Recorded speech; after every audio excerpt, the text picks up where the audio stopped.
Hello, and welcome to the CSJ's Beyond Westminster podcast, where we bring you the real stories from across Britain's forgotten communities. In today's episode, Adele Eastman, Senior Counsel at Farrer & Company's Safeguarding Unit and a board member at the Center for Social Justice, leads our guest in discussion about the prevalence and deeply distressing consequences of child exploitation. Our guests include Andy Carter, the Conservative MP for Warrington South and chair of the APPG on school exclusions and alternative provision; Jeremy Dodd, head teacher of the Avenue Center for Education; Jess Edwards, senior policy advisor for the Childhood Harms at Barnardo's; Junior Smart, OBE, founder of the SOS Project at St. Giles Trust; and Beth Prescott, the CSJ's program lead on exclusions and absence. Before we dive into today's episode, we want to emphasize that the topic of child exploitation is deeply troubling and contains discussions of abuse, violence, and exploitation of vulnerable children. While we aim to shed light on this critical issue and discuss how to combat it, we understand that some listeners may find this content distressing, and listener discretion is advised. So, on today's important episode, we invite you to go beyond the sensational headlines, beyond the surface of the stories, and beyond Westminster. Today, we're going to be discussing the prevalence and nature of child exploitation and its devastating impact. In case anyone in our audience may not already be aware, I should highlight that child exploitation is a wide-ranging issue and can include child sexual exploitation and/or child criminal exploitation, which can take place in the context of gang activity and/or county lines, including in the context of modern slavery and human trafficking. Focusing in on county lines, in a nutshell, this can involve violence, including sexual violence, intimidation, coercion, and weapons to ensure compliance of victims.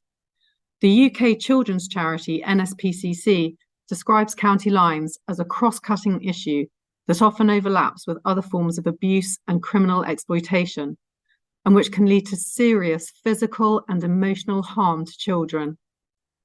A fundamental point that must be reinforced from the outset is that these are children we are talking about, and, as research shows us, in some cases, young children.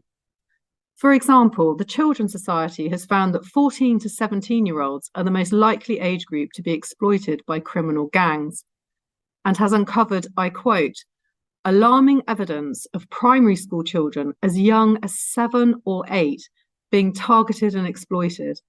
It also reports more recently that children as young as 6 are being forced to carry and sell drugs far away from their homes, that they're made to skip school, sleep in drug dens, keep secrets from their loved ones, and are treated as criminals when they often feel trapped in a hopeless situation. It is critical that we all improve our knowledge and understanding of the risks facing children with respect to exploitation, of what they're seeing and experiencing in this horrific context, and what we can all hopefully do to help combat it. A young person being misinformed is just as dangerous as a young person carrying a knife, being involved in county lines, or any other criminal activity. Take me, for instance. At 14, I was made homeless through no fault of my own.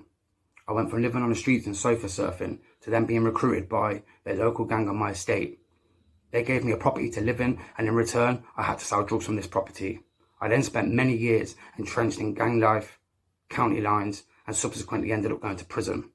But maybe, if I was given the correct and relevant information at the time, then I could have made better choices and better decisions and spotted the signs of being groomed, and this local gang using my vulnerabilities to their advantages. I spoke to Jeremy Dodd, who has a wealth of experience in education spanning 2 decades, most recently as the head teacher of the Avenue Center for Education, the pupil referral unit serving Luton. Child exploitation, what can you tell us about it from your experience? So starting with, what are you seeing in your school and or across your local community and network? Our prime experience here is around criminal exploitation, street gangs, organised criminal gangs, and then the corresponding elements of sexual exploitation as well. Again, it depends on the level at which we're involved in. Usually we're looking at mid-teens to early 20s, which obviously corresponds with the early part of that corresponds with our cohort of young people. But we have seen people as young as 10 being involved in this activity. All children are potentially vulnerable. That's the safest starting point. Beyond that, where you have community breakdown, family breakdown, poverty, where there's already elements of crime in the community, all of these things lead to increased risk factors.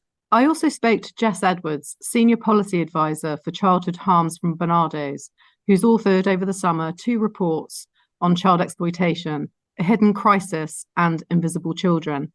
Jess was able to provide an invaluable understanding of Barnardo's work in this area and the issues the charity's seeing across the UK, as well as her insight on these and potential solutions from a policy perspective. So I think, importantly, both child sexual exploitation and criminal exploitation are forms of child abuse, and it's important that we see it in that light. Child sexual exploitation is a form of sexual abuse and typically occurs outside of the family. It's defined as occurring when an individual or group takes advantage of an imbalance of power to coerce a child into sexual activity. The victim may have received kind of payment for this. It may appear consensual, and it also may take place online. Child sexual exploitation is defined in the Sexual Offences Act, and that has allowed us to increase our understanding of CSE amongst police and also other professionals. Child criminal exploitation is when a child under the age of 18 is encouraged, coerced, and exploited to take part in criminal activity. This can take many forms. The most commonly known about is county lines, where children are coerced to carry drugs and weapons from one area to another. But it can also include stealing to order, shoplifting, including perfumes, alcohol or cars, cannabis cultivation, and forced begging.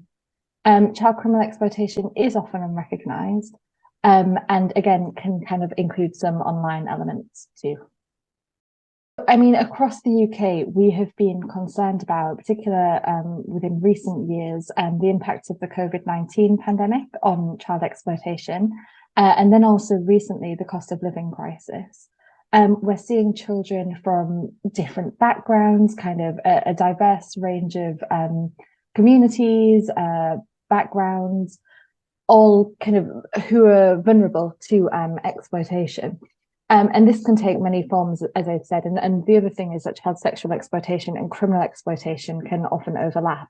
So a child can be victim of both, and they can be, a child, for example, could be trapped in criminal exploitation, having elements of sexual exploitation, or a child could be being sexually exploited, but as part of that, they could be expected to carry drugs or something similar, or conceal a weapon.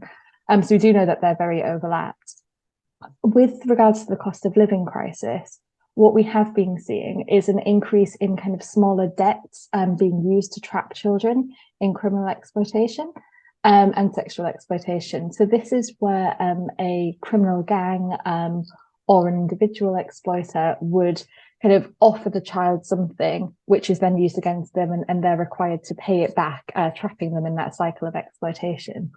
So some examples from our services include children who have been offered a Subway sandwich, a vape, an energy drink as that kind of entry into exploitation. And these amounts are getting smaller and smaller as children become more desperate.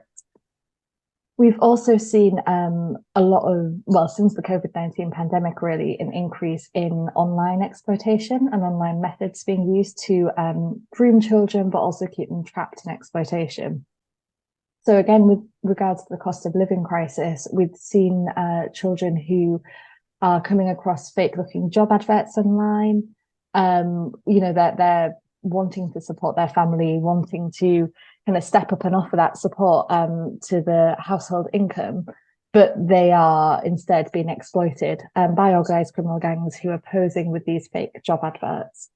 And then these children are coerced into really awful things. So, the sort of drug trafficking, weapon carrying, concealment of weapons, and a lot of them can see really horrific things in places like trap houses and be required to, be violent towards other people too. So really what we're seeing is the situation getting worse for a lot of children and young people, and it's coming in a lot of different forms. So we're seeing, as I said, this online exploitation, also offline. And so just to give you an example, one of our Bernardo services in Wales that support children who've been exploited told us of a leisure centre in one of their areas, which has air vents that kind of push out hot air. And in the winter, that's where all of the young people go to hang out, because it's kind of the only warm place that they've got to socialise with their friends. And since children are congregating there, there's been kind of adults, offering them lifts, offering McDonald's, kind of quite concerning activity that could suggest exploitation taking place being reported in that area. And that just really shows that kind of desperation that children have of not having access to places like youth centres, youth clubs, affordable holiday activities as well. I also spoke to Junior Smart OBE at the charity St Giles Trust. Junior is founder of the award-winning SOS Gangs Project, London's largest ex-offender gangs exit programme. Junior contributed to an Education Select Committee evidence session on child criminal exploitation over the summer.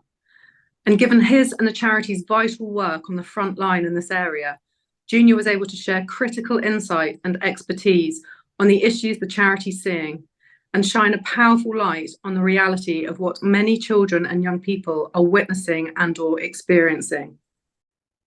A person can become criminally exploited to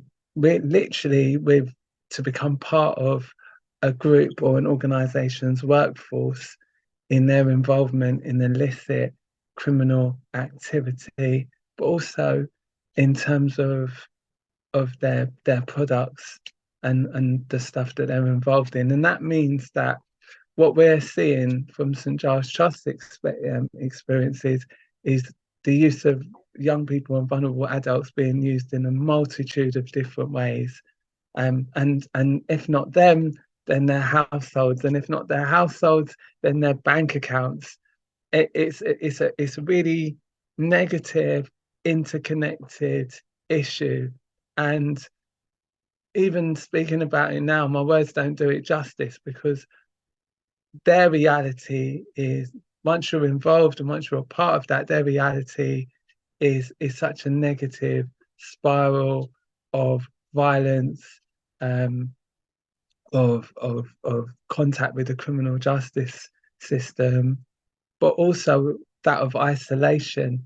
That when we're working with these individuals that are involved, they are shut off because it's not a crime. Once you're criminalized, once you're involved in this stuff, to talk about it would incriminate yourself.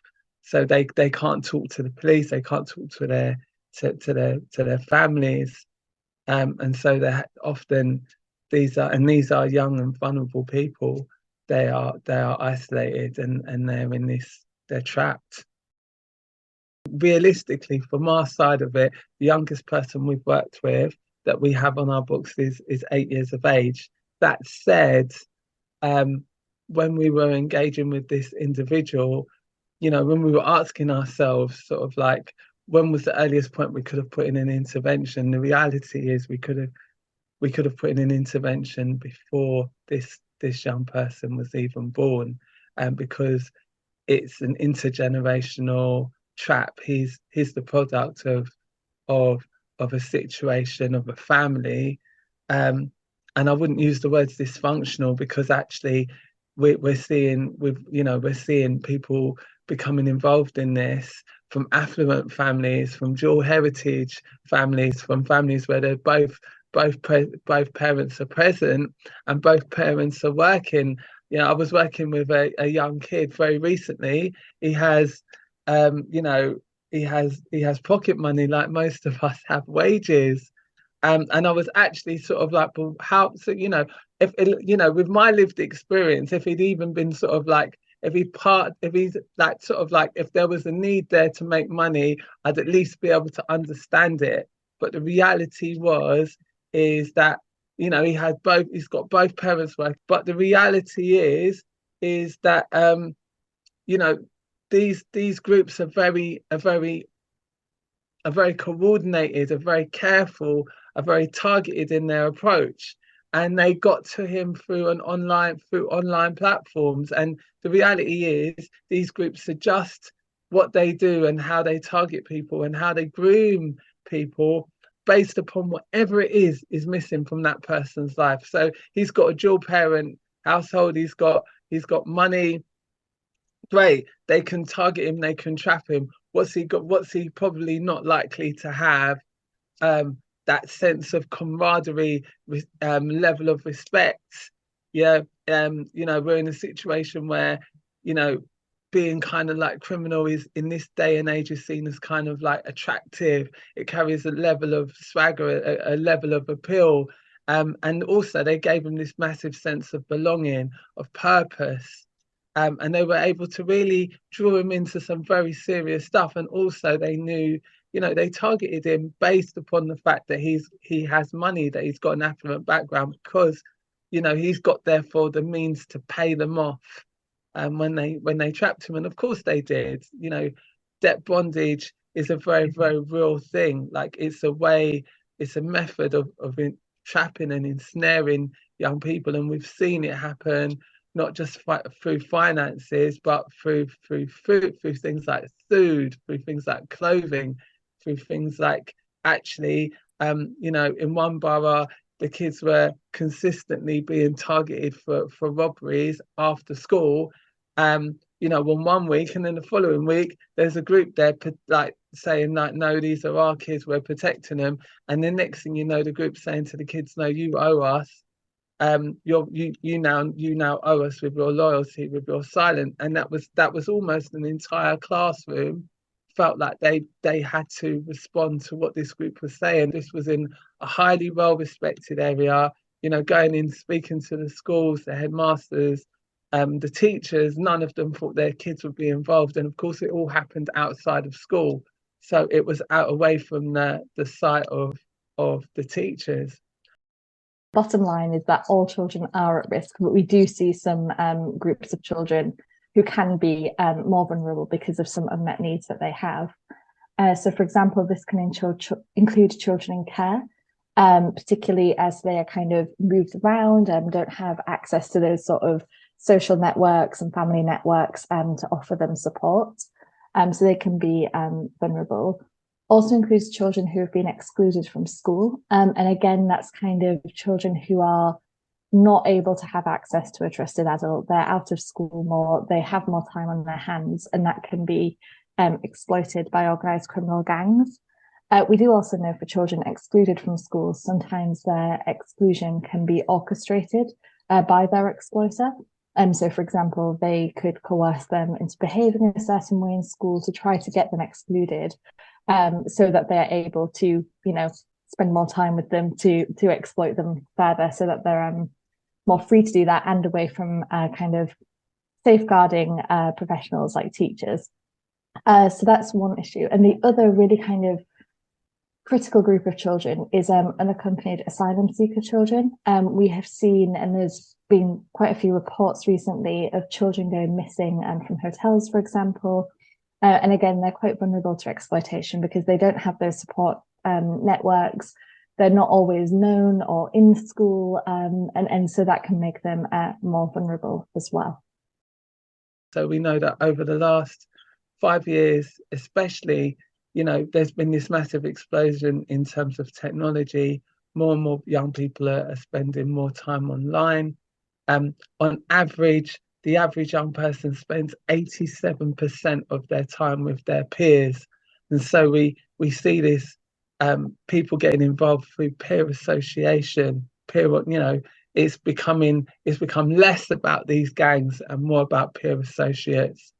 And people are becoming drawn in. And this is especially true as well for females, where we see girls and their involvement within the CCE space, the child criminal exploitation space, being more dictated because of their associations, because of their relationships. And it's a real serious thing, because within these groups, we're talking about groups that operate with hypermasculine traits. These are spaces where women are objectified. These are spaces where the normality, the how women are treated are completely different. And in fact, they're more attuned to the more negative aspects of our society. And that's before we take into account the stuff that's been proliferated through social media over the last number of years. There's been many, should we say it, negative activists within the space that aren't promoting the right sort of language around women and how they're treated, and they're promoting this male entitled privilege and distorted ideas of masculinity, and they're making it even worse for young people to define what's right and wrong, and what is healthy relationships and what isn't.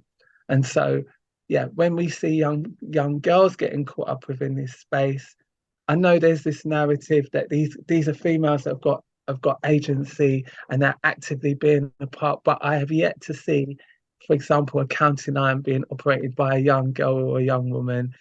So we know for a fact when they're in that space, they are commoditized or they are used, and they take up certain roles such as carrying the drugs, carrying the weapons. Perhaps they'll be drivers for their boyfriends. Perhaps they'll be used to provide alibis, or they'll be used to provide storage for certain things. And they may even be used to carry the drugs internally.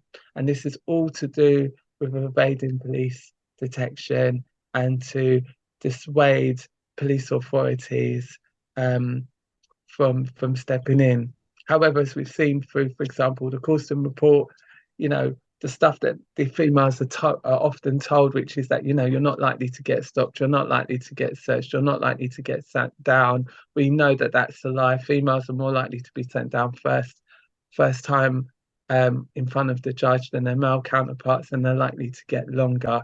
And equally, the criminal record is more likely to have a more damaging effect on that female's life, destabilizing effect on the home, a negative effect on the children, and equally a negative effect on the family unit as a whole. I also spoke to Andy Carter MP, the Conservative Member of Parliament for the Warrington South constituency. Andy serves as the chair for the all-party parliamentary group, which I'll call APPG for short, on school exclusions and alternative provision, where he works on addressing issues related to school exclusions and finding alternative solutions to supporting students' educational journeys. Andy was able to share an invaluable perspective on the issue of school exclusion and absence from education, and in the context of child exploitation. We've got many reasons why children are in those sorts of environments. The principal, there are about 135,000 children currently in AP. The principal reason is because of behavioural issues, and there are many reasons why we have behavioural issues with children. But there is a bit of a common theme around children that are from families which are broken homes in particular causes some of those issues. And we've seen post-pandemic a bit of a surge in terms of AP referrals. And I think, that linked in with the sort of persistent absence issue is something that we've got to spend much more time looking at and thinking through. When children are not in school, don't have that routine, don't have kind of the eyes on them of teachers and other professionals in schools, they can be more vulnerable to exploitation. They're out of the kind of reach of professionals, they don't have that routine, that structure, and it can mean that children are more at risk of being exploited. We have, in our research, our report, Invisible Children, we conducted some FOI requests to look at the kind of how the police record child sexual exploitation offences every month, to try to recognise the trends, to see if, the recordings go up or down in certain months.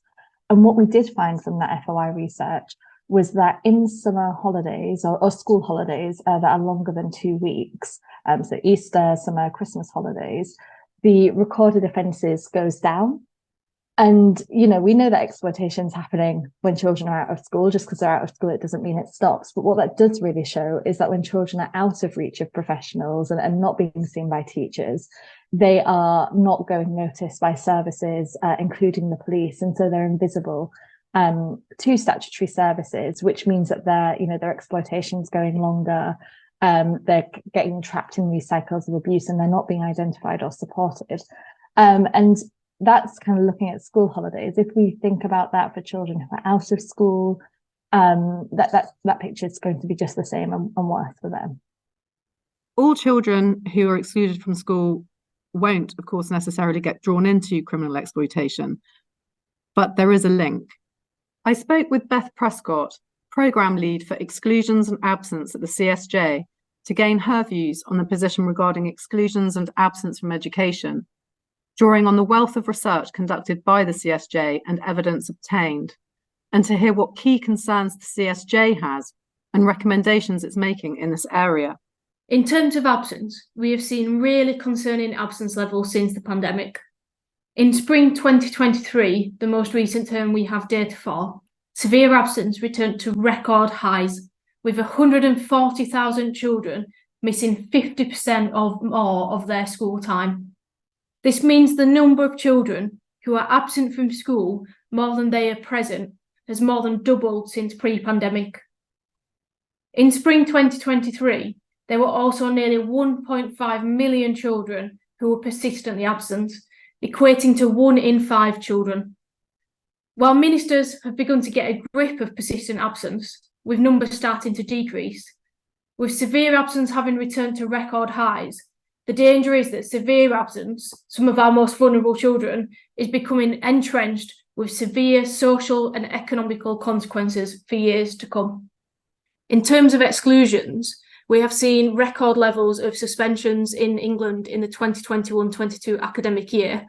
And while permanent exclusions are not yet back to pre-pandemic levels, they are continuing to rise since the pandemic. So what we heard in our severe absence inquiry was that the typical view of truancy, being out on the streets, out on the buses, out in the town centres, is not quite the same anymore. What we're actually seeing is, because of this increase in anxiety, in mental health and the impact of the pandemic, these children are largely at home and they're largely in their rooms, just too anxious to even leave the house, let alone go to school and engage in their education. But what we also heard in our inquiry was that doesn't mean they're not still susceptible to being vulnerable to being groomed and exploited, particularly with what we are hearing in terms of gangs and criminals using online and social media to recruit and exploit children. So it's really important to consider that even though these children might not be out and about on the streets in perhaps the stereotypical sense that we consider truancy, they are still extremely vulnerable. And what we've heard in these conversations is that exclusion from school or other absence from school has been consistently highlighted as both a risk factor for exploitation and an indicator that a young person might be being exploited for crime. We've heard how exclusion from school, or examples of where children perhaps only on a part-time timetable, they might only be in school for a few hours a week, can create hours and hours where these children can be targeted by gangs and where they are vulnerable. We've also heard about the risk that pupil referral units can become places where young people are recruited into exploitation, even by fellow students, or perhaps get deeper and deeper into exploitation. We've seen some press articles at the end of last year. Burgers and coats, county lines, gangs exploit hardship to recruit UK kids. Head teachers report that drug groups are using the cost of living crisis to groom cold and hungry pupils. And one of the representatives from a charity, Diversify, based in Rotherham, reportedly stated that many schools have cut back on the number of staff on playground duty at lunchtime due to financial pressures, so gangs can approach young people then, and that her charity has photos of gang members passing packages through school fences during lunch break. Then earlier this year, The Guardian published an article on professional adverts for county lines ensnaring children on Instagram and Snapchat. And it referred to the Parliamentary Education Committee hearing about drug traffickers frequently changing their methods to groom and recruit children as young as 7. And a representative from the charity Catch-22 reportedly stated that social media platforms need to take more responsibility. Adverts on Instagram and Snapchat for young people to get involved in county lines look professionally done. And since COVID, families are struggling. And with really professional advertising, young people think they're going to help out their families. And then he also reportedly gave evidence about children being reeled in through online gaming platforms. Vulnerability changing all the time. We're seeing much younger children, and the modus operandi of traffickers is changing. They're targeting more affluent children. Every child can be exploited criminally. Online is another significant concern for us because obviously it's very, very hard to monitor, although we have a lot of training, and actually we go out and train other schools in the local authority. It's so distanced from you that being impactful online is very, very difficult. So we have to educate young people while they're with us. On a very realistic level, because I've been there myself, and I've recruited young people myself. The reality is that I'm going to set myself up, or they will set themselves up to be your best friends. Nothing illegal or illegitimate will happen initially, because at the end of the day, you know, like all good groomers and like all people that, for example, perpetrate violence against their partners or abuse, you don't show your cards on the opening gambit. That just turns people away. The reality is, by the time we got to a stage where people were doing things for me, you know, I'd be their best friend. You know, when a young person is recruited, they'll be sent to an area that they don't know anyone. And I don't know if anyone's ever had to, I don't know, watched an entire series on Netflix or one of those channels on a box set, but you know what it's like if you go for a couple of days without sleep. You end up very, very wired. Young people have told us it's very similar to that, with the exception of it's a hypervigilant state, because you can't go to sleep. If you go to sleep, you could get attacked. You're not necessarily worried about the police, although there is that criminalization aspect. You're worried about other groups. You're worried about the people around you. You're worried about the people you're selling drugs to. The people that you deem as your friends, they suddenly turn, because obviously they haven't had good role models or, you know, around them. So we've had reports of young people that have gone missing, you know, left their warm family home. Imagine that kid I was telling you about, with the dog that just likes to lick everyone. You know, he's left a warm family house, big food on the table, and he's now in a nasty space full of addicts, bloodborne viruses. He can't sleep. He's getting beaten up by the person he thought was his best friend, and he's consistently having to plug drugs within his anal passage and retrieve them, and there's consequences if he doesn't do it. You know, he just can't walk away. This is going to be very, very serious. And so he was saying it's like hypervigilance, and he came back with bruises. He came back with scars. This is very, very serious. So there is a massive knock-on effect in terms of the mental health and the impact that has for females that we've worked with. And sadly, I've worked with a couple of these across the team. We've certainly worked with hundreds. They're exposed to degrading experience, sexual experiences. Quite often there's sexual abuse taking place, rape. The girls are often drugged. Sexual acts are recorded, and then this is used as a further method of power and control. So, you know, if you did this already, if you don't do this again, then we're going to post this on social media. And I'll be real with you, because I've tried to have stuff taken down before on behalf of a number of the female clients I've supported, and I have to say to you, it is ridiculously difficult. These social media companies have got a lot to answer for, yet none of them would say their platforms are being used to promote such activity. I can honestly tell you that every single one of them has been. They've got so much to answer for, and they're complicit in this. They're complicit in allowing this level of control to take place. Child exploitation is child abuse. The sorts of things that children can be subject to, can be made to do, can witness, is really traumatic. And it can, you know, these children do need that sort of support, therapeutic support, mental health support, to really help them through and help them recover from this. the sorts of things that we have heard children see is, be trapped in sort of trap houses, and trap houses are kind of places where a criminal gang would kind of house their drugs and their weapons and that sort of thing. The sorts of things that they're seeing, the sorts of weapons and violence that they're seeing and witnessing and even being exploited to do themselves is really horrific. We had a boy who we supported who was exploited from a young age, and he actually grew up in a home where drug dealing took place. So he grew up in a trap house, and he said to us that trap is exactly the right word for it, because that's the reality. You're trapped into a never-ending cycle. When people say this lifestyle can be horrific, it really is. You end up trusting no one and never truly feel safe. With child criminal exploitation, quite unbelievably, there isn't a statutory definition of what this is. And whilst, statutory definitions can sound quite boring, they really do have such an impact for children and young people who are victims of criminal exploitation. So just to kind of run you through what the impacts of not having a statutory definition are. So we know that not having this definition means that services, including the police, including statutory services, can really struggle to identify child victims of exploitation.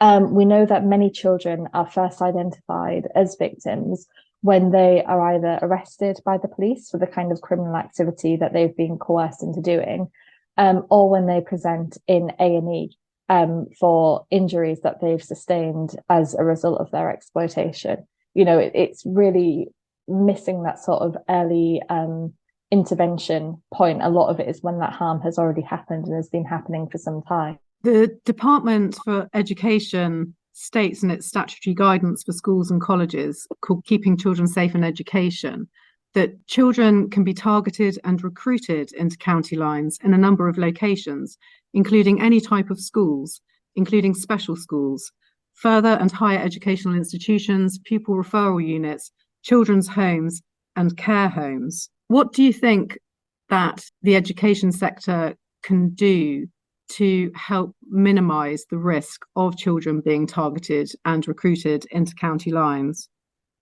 I think the first thing is being aware of the situation, watching for some of the telltale signs, particularly children that are persistently absent, bringing in parents very, very quickly. I think, the child that suddenly comes in with new trainers that mum and dad didn't buy for them, those sorts of questions, asking questions at that point, I think is incredibly valuable. And, teachers have a role to play here, but it is, also parents spotting these issues and looking at what's going on. I think, the real benefit that we've seen in areas that have tackled this head on is when people have come together, when social services have come together, when parents have come together, when schools have come together, and criminal justice. And I said that earlier. This isn't a solution for the education sector. It doesn't work like that. You've got to have everybody involved tackling this as early as possible. If you could ask the government to do one thing to help reduce children's risk to exclusion and absence from education, and to support the education sector and other relevant agencies to support them, and to address the root causes, what would it be? It's always really difficult to put your finger on one thing, because as I've said all the way through this, there are a number of partners that have got to come together to make things work. I think probably this sounds like a bit of a sort of techie thing, but actually getting the funding right for AP, for me, is really, really important. Having the resource there of professionals that are able to tackle issues that mean that young people are excluded. If we get that right, if we get the funding right on AP, that will make a massive difference. And it isn't necessarily lots more money going into AP. It's the certainty of funding, because of the system and the way that it currently works, that it is stacked against AP. And that for me is something that's really important. I come back again though to sort of recognising that alternative provision isn't necessarily always about a formal school. It could be a sports environment, it could be a farming environment or a horticultural environment. Finding the right space, the right place for people to engage young people is for me really important as well. I'd say be radical about the approach. We need, what I thought was really good about the Glasgow public health model. I think it was like it was mandated, so it didn't matter who was in power. Like that money was ring fenced. Now they've done some terrific stuff already. The Youth Endowment Fund has, already it's early days, but their evidence base is incredibly strong. The amount of money that's gone into frontline organisations making a difference has been huge. There's no question, like hundreds of thousands of lives, are going to be impacted in a positive way. But we need more of it. We need more at the prevention level. And the Youth Endowment Fund is purely focused on ending youth violence. We need more around the CCE, child criminal exploitation. And, there's been some great models as well. Look at the rescue and response, which is to do with county lines. Why has that not been replicated across the UK? So I think, we need radical measures in terms of that and a steadfast approach so that no matter who's in charge, that the money is ring fenced and kept and utilised for its purpose. I've been talking about this a while. I really think it is that statutory definition of child criminal exploitation. It can do so much with it. It's kind of almost the root cause of a lot of the other problems that we're facing. If we had this understanding, we would understand the scale. We would be able to identify and support children sooner. We would be able to use the kind of big picture that we've got to really invest in services and invest in those preventative services to make sure that less children are being exploited and that when they are able to access support services. It's just such a crucial point. The quicker you get to something, the more chance you have of having an impact. You've got to have the right things when you get there, but you've got to be there early. And so for me, it would be support for families with young children so that we are with them as a society where they might be excluded in a more general term, not just from school, but actually, perhaps, I don't like the phrase on the edge of society, but those families that are not held closely in the centre with us. If we could have programs in place for them when they're young, so the young children have exposure to positive forces in society and their communities, the families can engage with them. In terms of absence, the CSJ are calling for a nationwide army of 2,000 attendance mentors. These attendance mentors will work with schools across the local authority area to truly understand the barriers as to why a child is struggling to fully engage with their education. They'll work with the schools, with parents, with the children, and with other agencies to really build an understanding and a support network around that child that allows them to get back into school and thrive in their education. Currently, the Department for Education is doing a pilot, but this is only in 5 local authority areas. And we have estimated that at most, over the course of the 3-year pilot, it will reach 1% of severely absent children at most. And to us, simply, that is not good enough. We need to be reaching these kids now and getting them back into school now, or else risk creating a lost generation of children.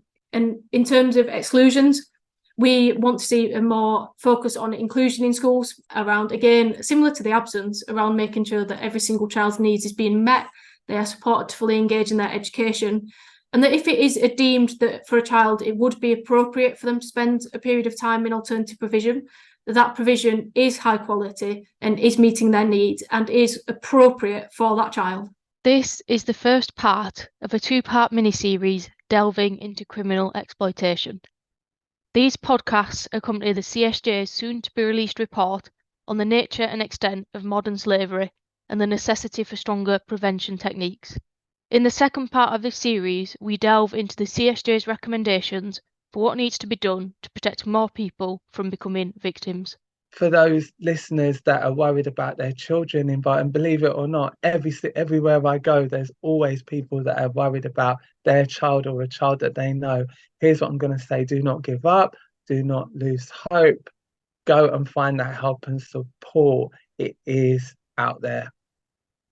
From what research tells us, and having heard from a number of experts today, it is clear that far, far more needs to be done, and as a matter of urgency, to help combat the risks and suffering that so many children are facing with respect to child exploitation. If you'd like to hear more, subscribe to our channel for more interesting content like this, and follow us on Twitter @CSJ Think Tank for more updates.